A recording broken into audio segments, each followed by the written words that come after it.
Hello everyone, আজকে আপনাদের জন্য আবারও নিয়ে এসেছি একটি নতুন ডায়াগ্রাম। এর মাধ্যমে আপনারা জানতে পারবেন কিভাবে how to make on off daily timer connection with contactor diagram তৈরি করা হয়।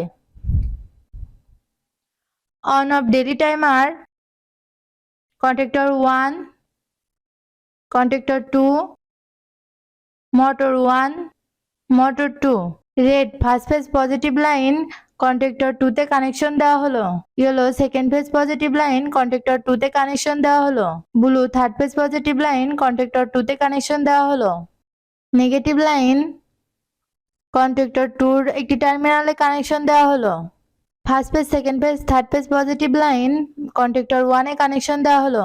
Third phase positive line on off daily টাইমারে কানেকশন দেওয়া হলো। First phase positive line on off daily timer থেকে কন্ট্যাক্টর 2 তে কানেকশন দেওয়া হলো। First phase positive line on off daily timer থেকে কন্ট্যাক্টর 1 এ কানেকশন দেওয়া হলো। নেগেটিভ লাইন কন্ট্যাক্টর 1 এ কানেকশন দেওয়া হলো। Negative line on off daily টাইমারে কানেকশন দেওয়া হলো। First phase second phase third phase positive line motor 1 এ কানেকশন দেওয়া হলো। কন্ট্যাক্টর 2 থেকে first phase second phase third phase positive line motor 2 তে কানেকশন দেওয়া হলো। এই ডায়াগ্রামটি পুরোপুরি সম্পূর্ণ হয়েছে। আপনারা আপনাদের বাসাবাড়ি অথবা কারখানাতে তৈরি করতে পারবেন। ধন্যবাদ।